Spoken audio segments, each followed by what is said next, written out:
Hey everyone, Eric here. Just before we get to the show today, I want to let you know about the big changes here on our team. We've now got 6 editors in both Asia and Africa producing some great journalism every day on what the Chinese are doing throughout the developing world. No one provides this kind of daily coverage about the Global South from the Global South. And that's why governments, think tanks, and investors around the world read our newsletter every day and rely on our website. If you'd like to find out what they're reading and get a truly unique perspective on China and the world, subscribe today. Subscriptions are super affordable, and you get 30 days free just to try it out. So go to ChinaGlobalSouth.com/subscribe. Once again, that's ChinaGlobalSouth.com/subscribe. The China in Africa podcast is brought to you in partnership with the Africa-China Reporting Project at Wits University in Johannesburg. The ACRP promotes balanced, considered reporting on China-Africa relations through training programs held throughout the year. More information at africachinareporting.com. Hello and welcome to another edition of the China in Africa podcast, a proud member of the Sinica Network from SupChina. I'm Eric Olander, and as always, I'm joined by CGSP's managing editor, Cobus van Staden in Johannesburg, South Africa. A very good afternoon to you, Cobus. Good afternoon. And we're also joined by our Francophone Editor Geraud Neema on the line with us today. A very good afternoon. Bonjour, Geraud. Bonjour, good afternoon to you. Well, today we've got a 2-part show. First, we're going to bring you highlights from our discussion with China's Consul General to New York, Huang Ping. And then we're going to bring you up to date on the controversy that erupted earlier this week from a riveting BBC Africa investigation called Racism for Sale that caused an uproar online and throughout Africa, and especially in Malawi. But let's start with the discussion we had with Huang Ping. What's interesting about him is that prior to his appointment to the consulate in New York, he was China's ambassador to Zimbabwe. So there's a very interesting Africa connection there for us. And so when the opportunity presented itself for us to speak with him, we thought, hey, this would be a great opportunity because honestly, as you know, it's super difficult these days to get Chinese stakeholders to come on the show. And we hear the same thing with other people in the media, particularly the Western media, that their calls just don't go answered anymore from professors, from scholars, from analysts, from lots of different folks in China who just now today don't feel comfortable speaking in the media. It's not at all like it used to be in the old days, especially with government officials. Cobus, you and I remember, early on in the show, it wasn't that difficult to get scholars and government officials, but today, really, that's not the case anymore. So it's a really rare opportunity, and we thought that what we'd like to do is really give him the chance to speak, because the fact is we don't really hear from Chinese officials in these kinds of unfiltered environments very often. I'm not talking about the propaganda stuff and the statements from the foreign ministry people. That's something totally different. We hear that all the time. Also, we didn't want to do the kind of interview that Margaret Brennan from CBS's Face the Nation did with China's ambassador to the U.S, Qin, where she literally interrupted him 23 times in a 9-minute interview, and you just couldn't hear what he had to say. So we actually wanted to let him kind of say his points, and we think it's important that whether you agree or disagree with the Chinese government, and there are strong emotions on all sides, that you at least have to know what they have to say and where they're coming from. Cobus, Geraud, I want to get your takes on this. I think when we talk about the knowledge deficits in places like Africa about the Chinese, I think a big part of the problem is that we just don't hear enough from Chinese officials in these kinds of more casual, unscripted environments. Cobus, let's get your take first. Yeah, I completely agree. One of the problems also for Africa particularly is that unlike Western countries where the kind of battle lines are very, very starkly set up, and therefore, like you have these kind of talking points and then people kind of move very kind of rapidly into starting the fight. As we see, kind of frequently in the US or in Australia. I think in Africa, there's more of a desire to hear actually what Chinese diplomats want to say and how they articulate their points. Because I think for many African publics, they're still busy making up their minds. So in that sense, like just giving people a chance to speak and to actually articulate things the way they would like to articulate them is a useful thing to do, I think. Geraud, what do you think?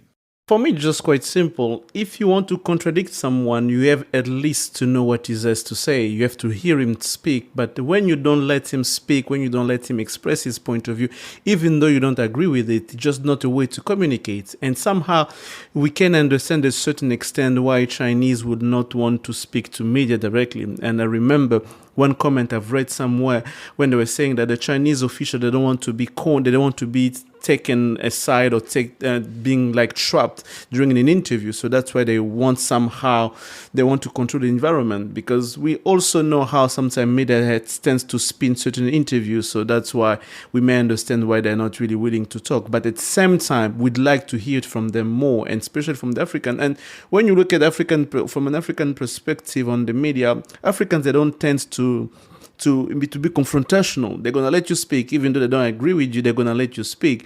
And that's why in different in various issues that we have on the continent with Chinese officials, Chinese government and companies, when they don't speak, they just leave a void that gets filled by different narrative coming from different sides. And at the end, we just don't know what they want and what they really think about the situation on the ground. And that's really very unfortunate.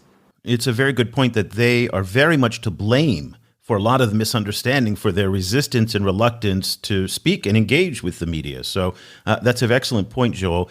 Listen, just before we get started, I want to make two very important notes. In our discussion with Ambassador Huang, there were no restrictions on the questions we could ask. We could ask anything we wanted, and we did not have to submit any of our questions in advance. So the conversation was basically us showing up and saying, here's what we want to talk about, and that was it. So we could basically talk about anything. And given that he's the Consul General in New York, we thought that it would make sense to start our conversation with his take on the current state of U.S. China relations, given that's such a hot topic today. And you'll hear, and it's very interesting, that he puts all of the burden for the deteriorating ties between the two countries squarely on the shoulders of the Americans. China-U.S. relations is now in a critical moment. When we look back, we see when President Nixon visited China 50 years ago and started the re-engagement and paved the way for the two countries to normalize their relationship, we could see how this relationship have produced the tangible results to benefit the people and the world. This is undeniable. But now I think Washington has a huge misperception of China's development. That's the major reason why this relationship is now deteriorating. They see China as a challenger. They see China as the most serious strategic kind of competitor or even enemy. China has been seen as a threat. We are focusing our energy intention to further develop our country, to provide the people with a better life. We still have a long way to go. So for us, we want to cooperate with the U.S. rather than, to challenge the U.S. We want to be a partner, not a threat to the U.S. China does not have the intention or even have this capability to do that.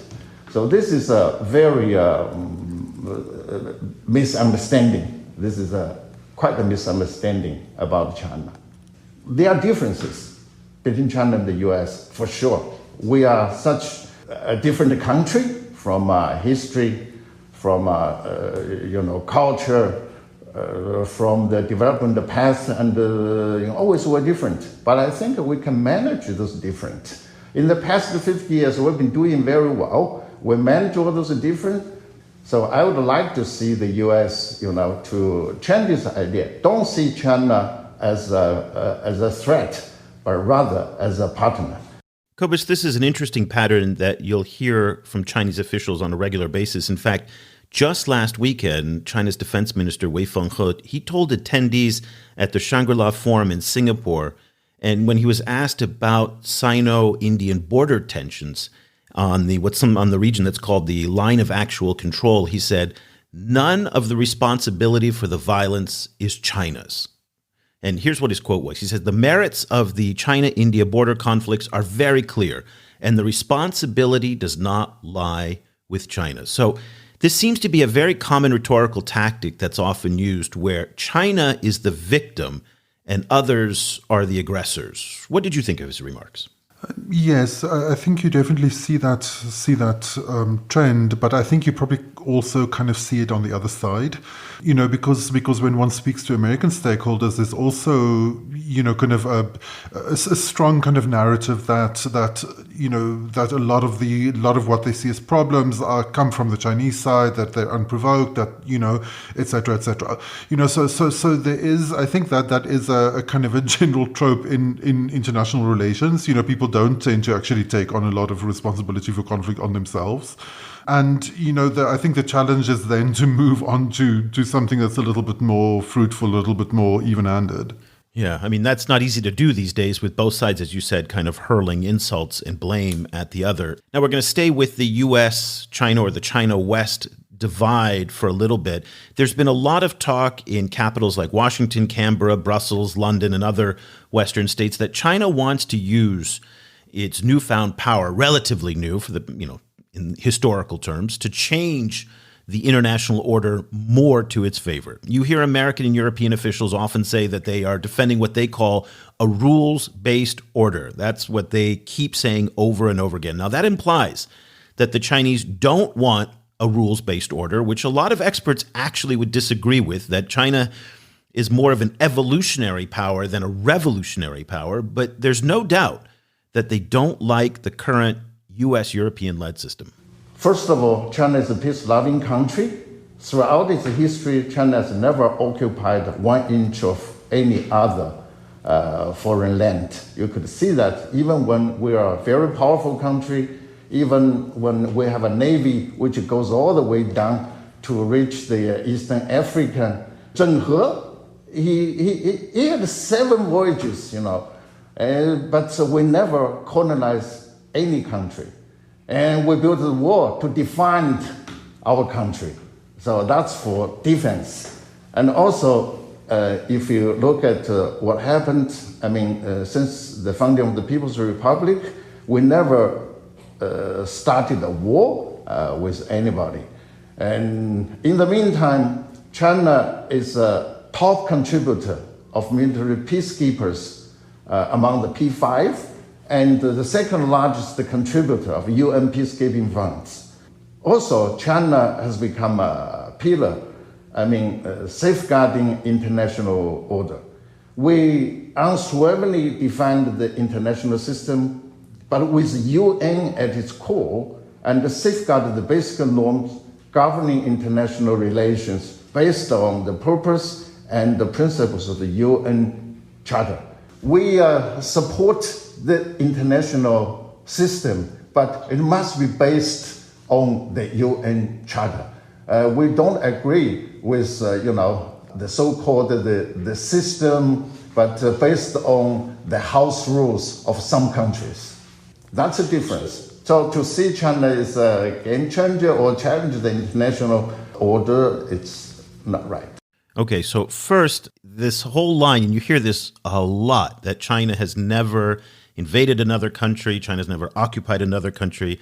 I will tell you that for 1,050 years here in Vietnam, people would strongly disagree with that assessment.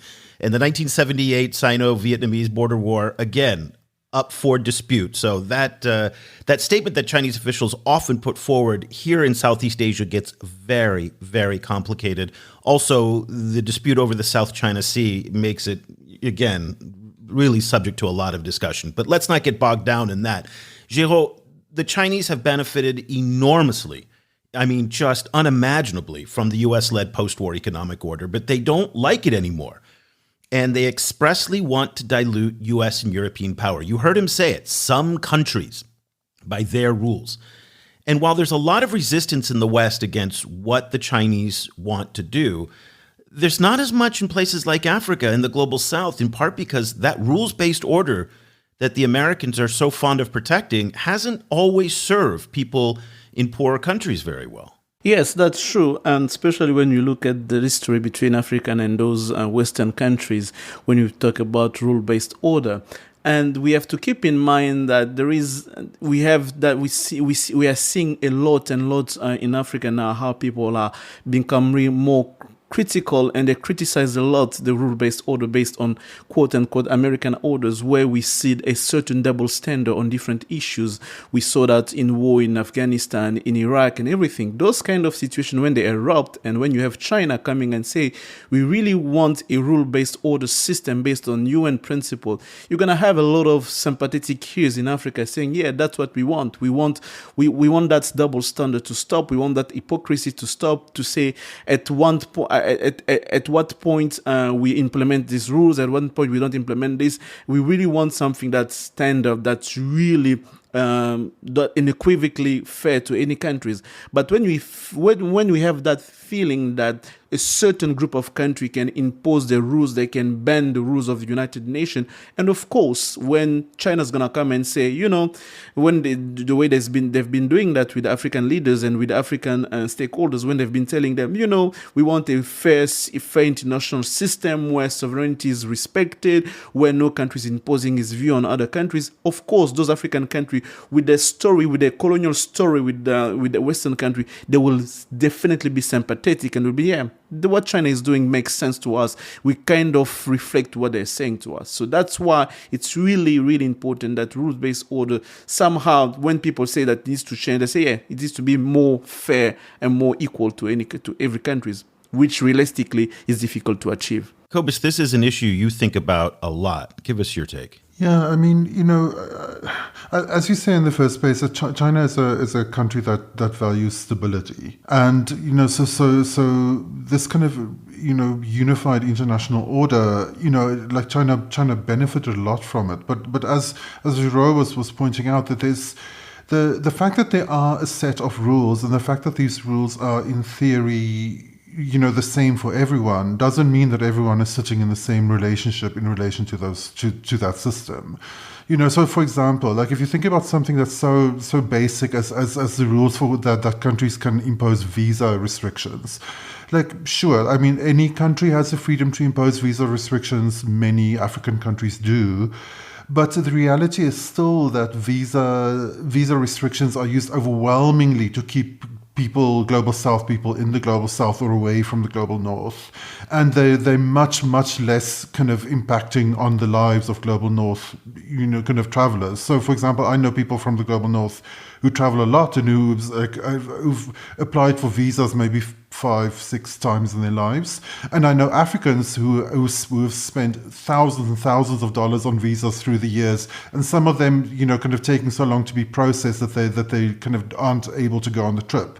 So those kind of very basic differences are very clear to Africans, but they're not as clear, I think, to the global North, and they tend to be kind of folded in, kind of these kind of structural, kind of power imbalances tend to get kind of folded into this discussion about a rules-based order in a way that's never questioned, and that therefore that global South, concerns are never addressed. Well, let me just push back on both of you. I get what you're both saying, that there's frustrations with the post-war U.S.-led international order, but I think the Americans would turn around and say, do you want to live in a system where it is basically authoritarian, lack of transparency? Obviously, China does not have a strong environmental record, not to suggest that the United States and Europe has a good environmental record, but environmental issues are still to this day, it's a problem in China. Secondly, the lack of civil society. I mean, all of the weak attributes and the critics, what they point out of the weaknesses in Chinese society, that's something that could be exported internationally or breaking down what little international system we have. Well, those are only two options. One sees that. One sees that frequently. Kind of is kind of this kind of like after me the deluge, kind of like kind of logic coming from Western countries that we're the best you have. Kind of there's no way to improve anything. Like it's only this kind of like current Western system is the best thing we'll ever have, and kind of and the only option is kind of is authoritarianism. Being exported. I don't think that's necessarily fair, because African countries have been pushing for many, many decades against these kind of institutionalized imbalances. Yes, I can see the danger of the deterioration of that system, but to pretend that system is somehow the best thing we can possibly imagine in the world, is also not true, I think. Geraud, do you have a response to the critics, or should we move on? No, I have a response to the critic, of course.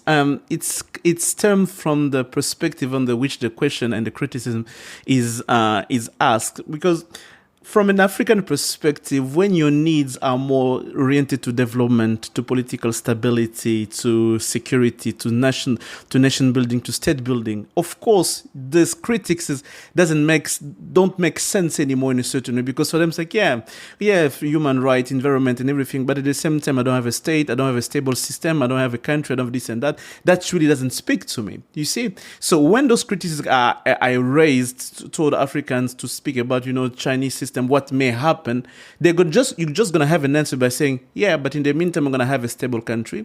I'm going to have a stable political system. I'm going to have development. I'm going to have this. So it's depend on the perspective and the needs of the country. In the global south, especially in Africa, when the needs are more related to state building, development, and political stability, I can tell you, those criticisms, they don't make much of a difference to people, because now people are start seeing like, yeah, China is bringing some way, it's in certain way development to our countries. We're gonna worry about the human and individual rights later on, but for now we have this as a problem, not really those big human rights problem now.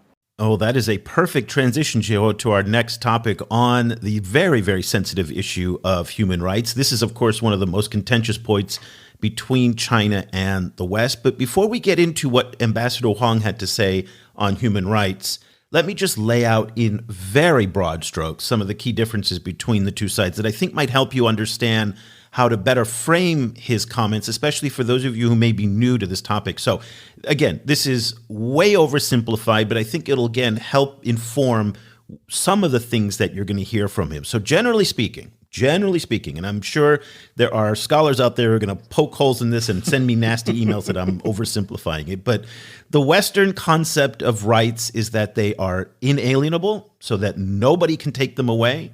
They are universal. That means everyone, no matter what country, no matter where you live, you have the same rights. They are all-encompassing. That is, they include civil, political, social, economic, sexuality, and they're all equally important, okay? So that is basically the Western concept of it, as enshrined in many of the UN declarations on human rights, which of course were written by Westerners. Now, the Chinese concept of human rights is very, very different, and it's interesting because you alluded to some of the key notes here, so this will sound very familiar to you. Rather than being universal, they believe that each country should be able to set the standards for their people's human rights. So that is not universal. They are not equal. That is, they believe that social and economic rights take precedent over civil and political rights. And Geraud, that's the point that you were speaking to, that if you don't have a roof over your head, you don't have security, you don't have food in your belly, then the right to gather for freedom of religion or association or press or all these other rights really don't matter. That's the approach that what you were saying and also what we hear from the Chinese. So with that in mind, let's take a listen to Ambassador Huang on the question of human rights. So you mentioned the human rights, and I think ensuring the human rights for all are the common pursuit of human society. In China, from the day one, as I mentioned, the CPC identified as its founding mission the pursuit of the happiness for the Chinese people and the rejuvenation of the Chinese nation, and it has been doing this in the past 100 years. You got to know that China has included in its constitution of human rights protection as a very important principle. We believe there's neither one-size-fits-all model for the protection of human rights, nor the absolutely authoritative path for the development of human rights in the world. We also believe human rights has a historical, specific, and practical context. With different countries, different conditions, histories, cultures, social systems, and the levels of economic and social development.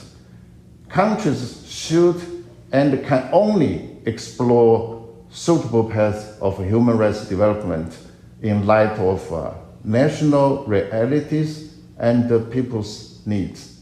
For a developing country like China, the rights to subsistence and development are the primary human rights. And we have been doing very well. Over the past 40 years, as you know, we managed to get more than 850 million people out of poverty.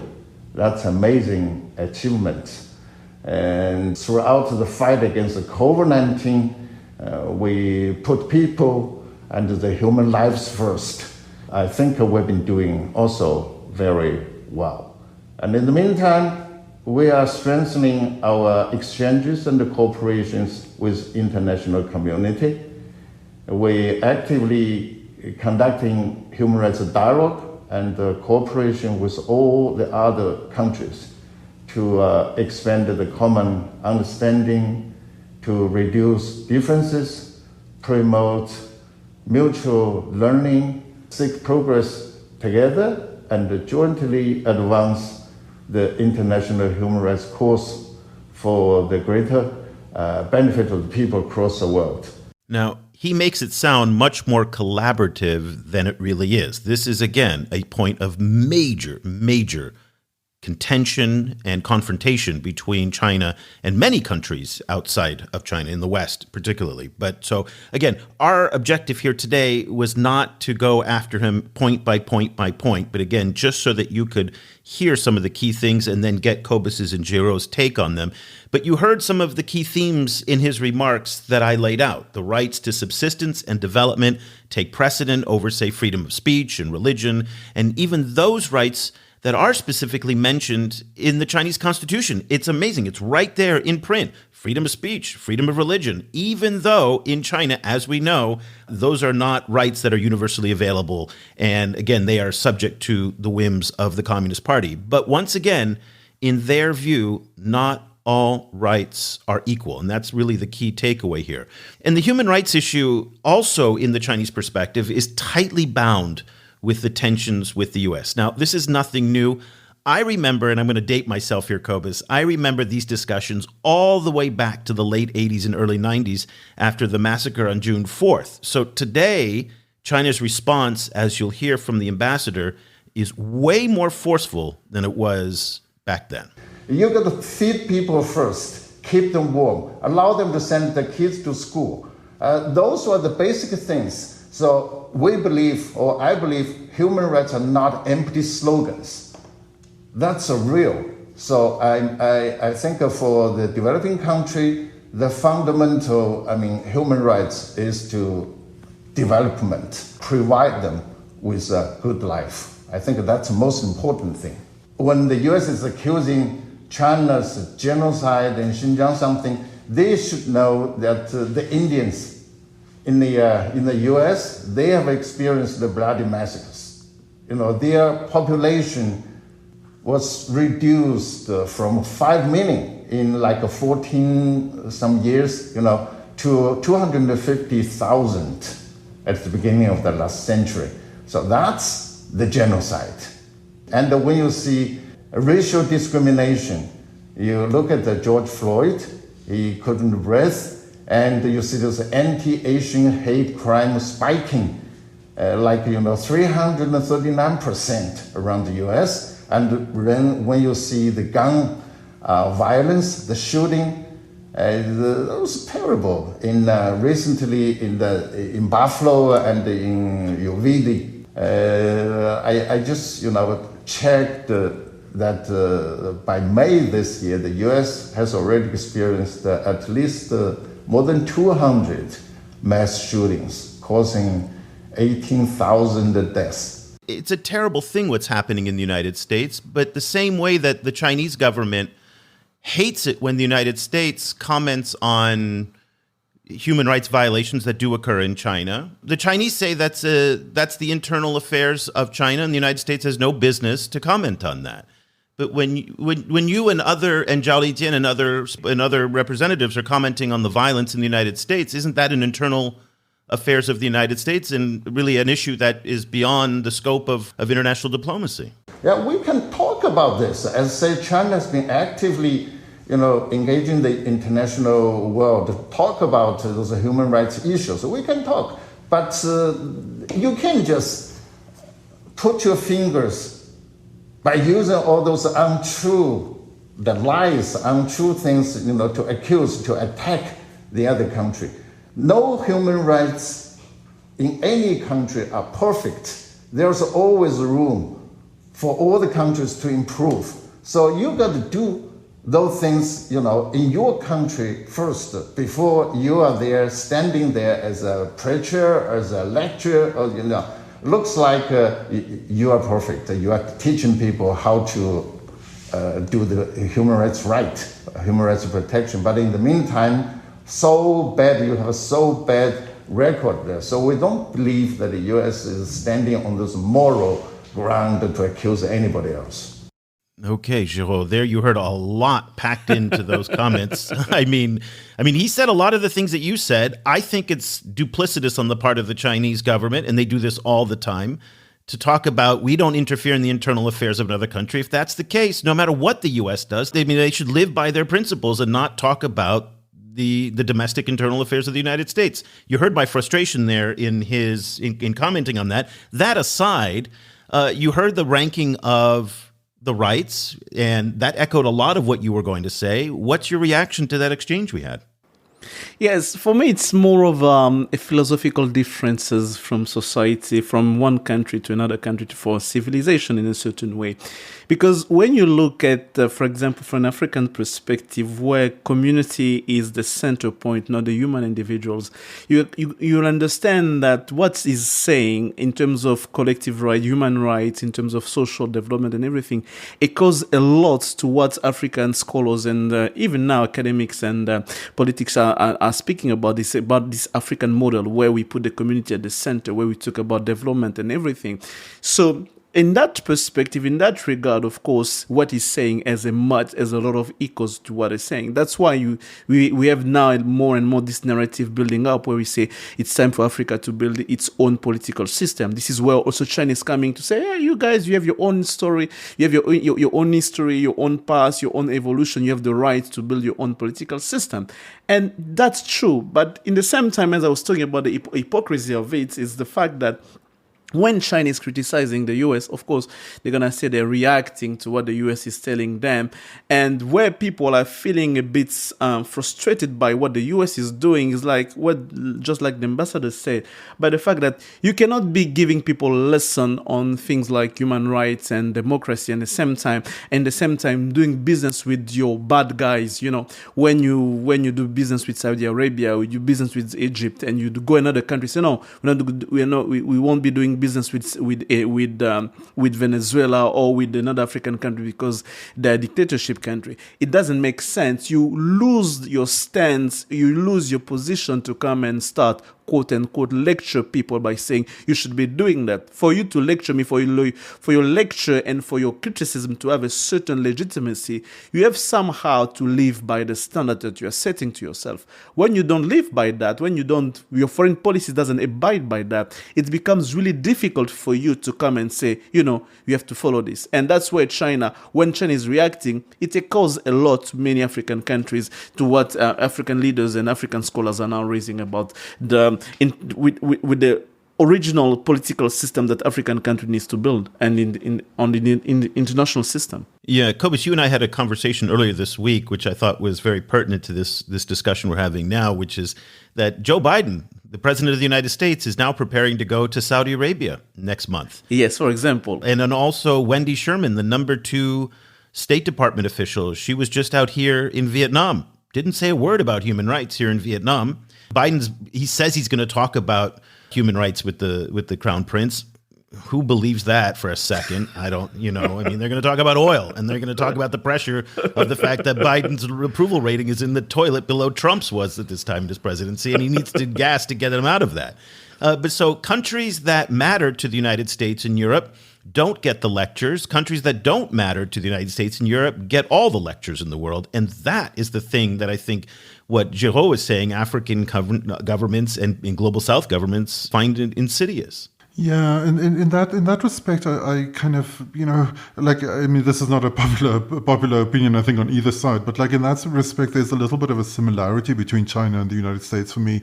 Not only the United States, kind of Western countries, in the sense that on both sides, there is an attempt to kind of to limit the kind of responsibility for human rights protection that is ascribed to the state, or to limit the way that one can kind of think of the state as the author of human rights abuses, for example, right? So, for example, on the Chinese side, there is this focus on development, focus on socioeconomic rights, which is very popular in Africa, as we've discussed it in the past.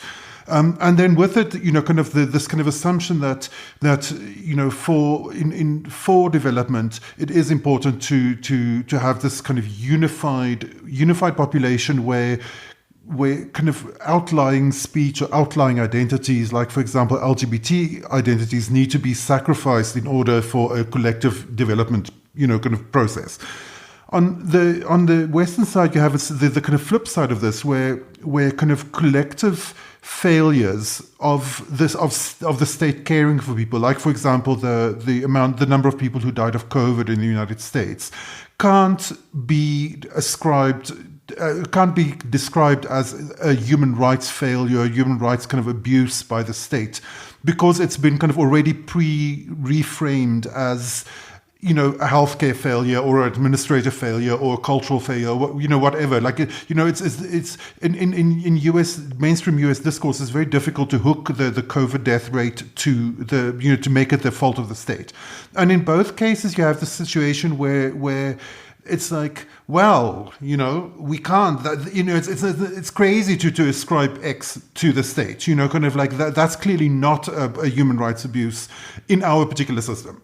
So from an African perspective, where societies fail on both counts frequently. Kind of where they fail both in terms of individual rights, like speech, and in terms of socioeconomic rights, like water provision, for example. It's just very interesting to kind of see this in action, with the kind of flexibility of rights, kind of like as it moves from one part of the conversation to the other around the world. Yeah, that's not part of the discourse. Yeah. Discussion of human rights in the United States, whether it's prison overcrowding, homelessness, healthcare, Guantanamo Bay, whether it's a caste system for African Americans, the most people imprisoned of any country in the world, those are all in other countries would be identified as human rights issues, police brutality. Let's go down the list of things, but that's never classified, as you pointed out, as a human rights issue in the U.S. vernacular. So I think that may also be part of the frustration that people looking at the United States from the outside in go, well, wait a minute, you've got a whole lot of problems, but yet the State Department every year issues a damning report of human rights in every other country, but yet there's no report about human rights in the United States because it's a very contentious issue. And as you pointed out, Cobus, it is not part of the dialogue. But listen, we don't want to only focus on the negatives. And I really tried to make sure that towards the end of our discussion that Cobus and I had with Ambassador Huang, that we said, okay, let's try and see if there's any small glimmer ray of sunshine that can creep through the tensions that China's having, not just with the United States, but tensions with many of its neighbors and other countries. But let's, again, for the purposes of our discussion, the U.S. kind of came up. Earlier this week, Cobus, and you wrote about this, there was really something I haven't seen in a long time, if ever, where in Sri Lanka, in the capital Colombo, we got a rare sighting of a U.S. and Chinese ambassadors actually being civil with one another. U.S. Ambassador Julie Chung and Chinese Ambassador Qi Zhenhong met on Monday at the Chinese Embassy in Colombo to talk about how they can work together to help Sri Lanka out of its current financial crisis. I mean, listen, this is super rare. Genuinely, Cobus, can you think of a time where you saw a picture like the one where you saw the two ambassadors shaking hands and smiling, and it was all about collaborating together to kind of help a third party with no apparent agenda? I mean, I thought that was pretty cool. Yeah, not in years have we seen it, yeah. Not in years. I can't even think of it. With that in mind, we wanted to get Ambassador Huang's take on what he thinks can actually be done in the current environment. Practical solutions of where the two countries can work together. And this potentially could have a big impact in Global South countries because that would be the venue where it might happen. And even though both sides really, really don't like each other, and I think that is a very mild way of putting it, there's a lot of distrust. There still may be some areas where they can work together. There are so many things we can do together in terms of addressing the issues of climate change and fighting those terrorism, I said, and on many other issues, preventing or fighting this pandemic right now, or we cooperate to drive the economic recovery, and so many things we can do together. So I mean, it's the folks. If you only see the differences, then you can't do anything. But if you shift your attention to the cooperation, in the meantime, you manage your differences. The differences are always there, but you focus on the cooperation, then you can see the common grounds and we can cooperate. Geraud, what do you think? Can they cooperate? Of course they can cooperate. I do believe they can cooperate. And for me, when I say, when in that narrative, US vs China, I'm always laughing because when I see how some American businessmen do business in China, it proves you that the private sector can still cooperate. But when the politics come into play, it becomes quite difficult. It becomes like strategic interest and everything. But I do believe, especially in the global south, yes, there is a lot of range of cooperation that's possible between China and the US in Africa. And in the global south in general, those countries needs more of the best of both sides than having just one part of the bed on one of the side. That's the way to do that. And those countries should be able to impose that cooperation in those trilateral cooperation for the benefits. Yeah, there is a lot of room for cooperation between those countries. Okay, so keep your eyes on Sri Lanka and what these two ambassadors are doing. That may be the place where this starts. If there's a green shoot, it's happening in Sri Lanka. Quickly, before we wrap up this section of the show, we also wanted to take advantage of the fact that Ambassador Huang was the ambassador to Zimbabwe, and we wanted him to reflect a little bit on his time in Harare and share some of that experience. So let's take a listen to what he said about his time looking back as ambassador in Zimbabwe.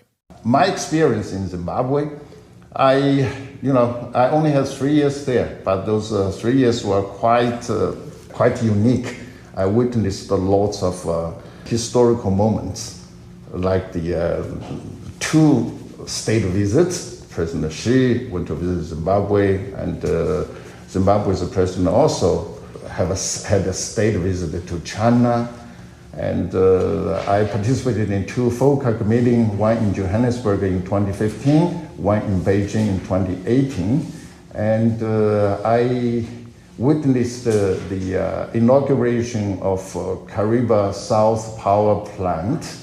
That was, China was helping them to do that.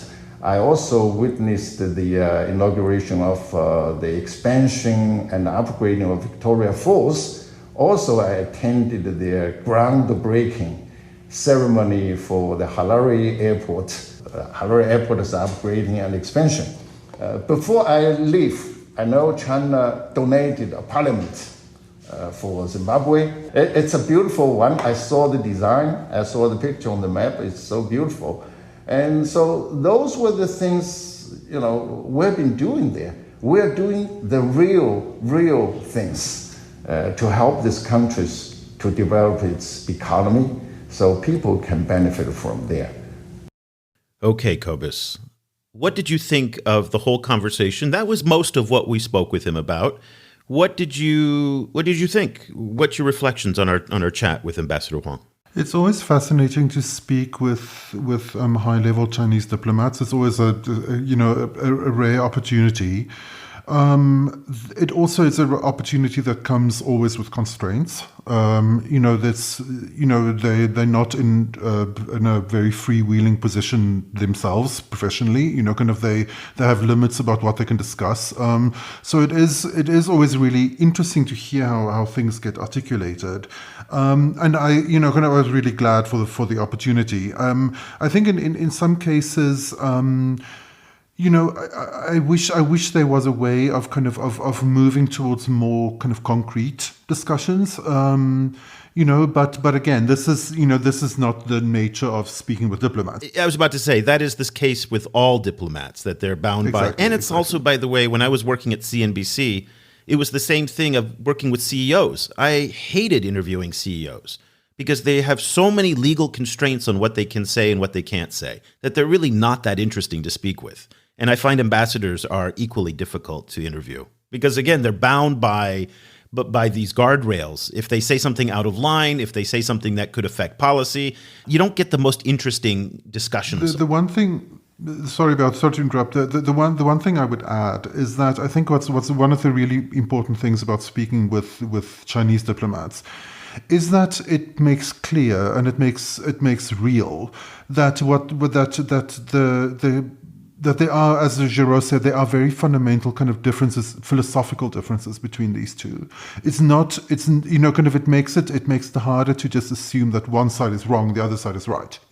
Like when you realize that when you look at the differences between Chinese position and Western positions, and you realize there are sense in both of those positions, and that they are kind of stacked against each other in particular ways for particular reasons on both sides. And it's not just a situation that one side is a historical monster and the other one is fighting for justice. It's both of them are complicated actors, with a lot of contradictions, and therefore that's I think it's a more healthy place to move from. Rather than like, oh, you're historically wrong and we're trying to save the world from you. That's not a healthy position to start from. Yeah. I'm glad again for the opportunity, as Cobus mentioned, to have the chance to speak with Chinese officials. It doesn't happen very often. I hope it happens more. I hope we can have more of these conversations. Every time we speak with a senior Chinese official, I always think, is this going to be the last time that they're not going to like something that we say? And that's the end of it. I'm hoping to receive some in my French podcast. Yes, well, hopefully we'll get some of them into your French podcast. So, okay, let's quickly leave it there. We want to thank Ambassador Huang and his team for making the interview possible. Again, it's something that for us is very special because it doesn't happen very often, and we hope that it'll happen more because we think that it's really important to be able to hear these ideas laid out in a much more conversational way. And the point here was not to fact check every single point. We would do the same if we spoke with the ambassador from Kenya or the ambassador from France or any other country. We really want to hear what people have to say, and we'll leave it up to you to decide whether or not you think it's legitimate or credible. Let's quickly move on to our next section because I'm under pressure here to make sure that our show does not cross an hour. This week, the other top story of the week was an amazing documentary that came out of BBC Africa. It's called Racism for Sale. If you have not been following what's been going on Twitter, let me just quickly play you the trailer and it'll kind of set the tone. And I think you'll understand why it really just tore up Twitter. Someone, somewhere, said to a group of happy African kids, repeat after me. 我是黑鬼，我是黑鬼，自杀的，自杀的， yeah. Africa Eye investigates an online industry of humiliation. Where was this filmed? Who did it? And why? So that was Runako Selina, and her reporting partner on this was Henry Mango, both from BBC. The Chinese portion of the trailer was the Chinese producer of these videos, and they're called blessing videos, greeting videos, warrior videos. And basically what they are these videos where people online in China place an order for between $15 and $30. And they either have signs that the kids hold up, or the kids will say things, or it's not only children, it's also adults as well. Sometimes they're sexual in nature, sometimes they are offensive in nature. In the case of this trailer and what they were investigating in Malawi, they had the kids say, "I am a black monster and my IQ is low." And there are allegations in the documentary that the Chinese producer of these videos in Malawi abused the children. It is offensive to the highest order, and it caused an immediate backlash in Malawi.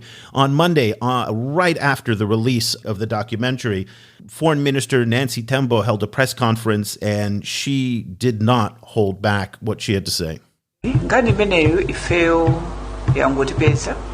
She said, and let me quote here, "We are feeling disgusted, disrespected, and deeply pained." And her feelings were felt right across African Twitter. They were felt in a number of different civil society groups. The outrage was far and wide.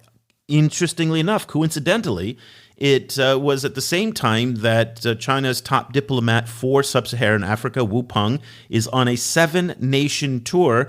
And just again, by coincidence, he was in Malawi today, and he met with Nancy Tembo on Thursday.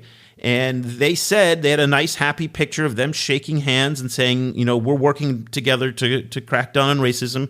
And here's what Wu Peng tweeted out. He said, "China has been cracking down on those unlawful online acts in the past years. We'll continue to crack down on such racial discrimination videos in the future." To be fair here, the facts do not support that statement. What we have seen from the reporting from the South China Morning Post and others is that the demand for these videos actually has gone up this year a lot. There is no evidence that the Chinese government is actually cracking down on this. Okay, let's quickly get your takes on this. Geraud, I know you have a lot to say, but first let's get Cobus. Yeah, these videos are gross AF. This is really terrible. It's like, it's one of those things where it just kind of makes you like despair for humanity. You're like, what are we busy with? Well, there's a deep history that we've been writing about in our coverage. There's a context. It's been going on for a videos. while. This isn't new. Yeah, and and it seems to have gotten a spike in popularity because everyone was locked down in China, and kind of desperate for some kind of both communication in the form of a shout out, but then also just entertainment. Let's push a little bit deeper here. There's a deeper historical context here of Africans and black people being objectified for the entertainment of others, whether it was the Belgians who brought Congolese to Brussels to put them in a zoo, or in Paris at the Jardin d'Acclimatation, in the 16th arrondissement, they brought Africans there and people would come by and gape at them. And it has this deep historical anchor into that type of exploitation. Yeah, it's really disgusting. It's just disgusting to the core, at the point that you cannot let it slide. And so doing that to children, it's just like, how can you do that? Why would you take children and make them do that? And when you follow the BBC, the coverage, you're gonna see that the Chinese is still living there, still living in that village, and God knows how many of those videos he made after that. But that's something that just speaks a lot. And I want to say, although it speaks a lot to many, to the perspective of certain Chinese to Africa, it cannot be summarized what all Chinese think of Africa. And that's sometimes what we need to take out of this, to be careful, to tread carefully in a way that video cannot also serve the purpose of like labeling the whole Chinese community in Africa. That's not going to help anybody. So we're going to invite Runako Selina to come on the show. We've decided to wait a little bit. In previous instances of these types of controversies, we've had the guests come on right at the height of the controversy. And what we'd like to do this time is kind of get a little bit of perspective and let her come on after 2 or 3 weeks. Let's kind of let the the reactions marinate a little bit so we have a deeper understanding of the impact that this has had. Clearly, the work that Renako and Henry has done is meaningful. It's important. It's raised awareness on, again, this revolting trade. And what has been most interesting for our team monitoring this is that normally when the BBC of all networks and issues on Black Chinese racism in particular of the past couple of years come up, there has been a passionate backlash from Chinese social media, both from Chinese online trolls and their Western defenders. And this time, nothing at all. It's really quite surprising. Yeah, it's really interesting that there's been this muted response. It'll be interesting to see whether it builds over time. But yeah, kind of the thing is, it's very interesting to contrast it with the ambassadors kind of rolling out of incidents like the killing of George Floyd, for example. So fluently in relation to the United States. While this is also this kind of roaring trade is happening in China, it's just the thing is, kind of it's very easy to point out racism in other societies. It's much harder to point it out in one's own society, and that's true for all societies at the same time. Kind of this is, I'm South African, I know this, but maybe more starkly than many other people, just simply because of the history of South Africa, and this. It just makes you realize that kind of anti-Black racism is just this enormous problem that affects the entire world, and that warps people's thinking around the entire world. And it's really important to address it. Well, that's a good place to end our conversation. It's been a heavy hour, but I appreciate both of you joining us to kind of give this really nuanced perspective of both Ambassador Huang's take and then also on this very contentious issue of this documentary. The links for the documentary I'll put in the show notes. If you have not seen it, it is absolutely essential viewing. Also, we will have it on our Twitter page at China GS Project. It's everywhere. Just look for Racism for Sale, and it will come up everywhere. So that'll do it for this edition of the show. Cobus and I will be back again next week. Just a heads up, we are in the process of launching our new China Global South podcast that will start this week, next week, the week after. We're not quite sure. We're just kind of trying to figure it all out, but expect to see some shows from different parts of the world coming into this feed on the China Africa feed, but also we'll have a separate feed if you just want to get the Global South. That will be up. We'll put links to that. I'll also put links to all of Geraud's sites and projects.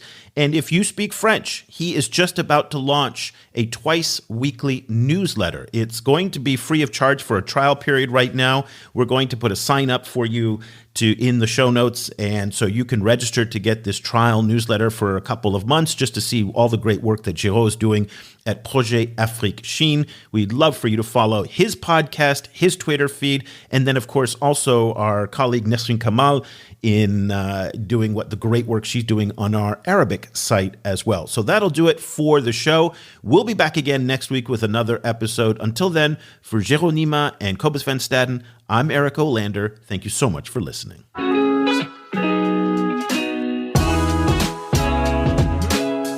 The discussion continues online.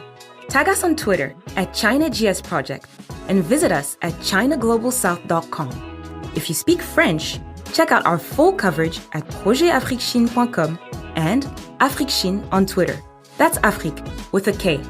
And you'll also find links to our sites and social media channels in Arabic.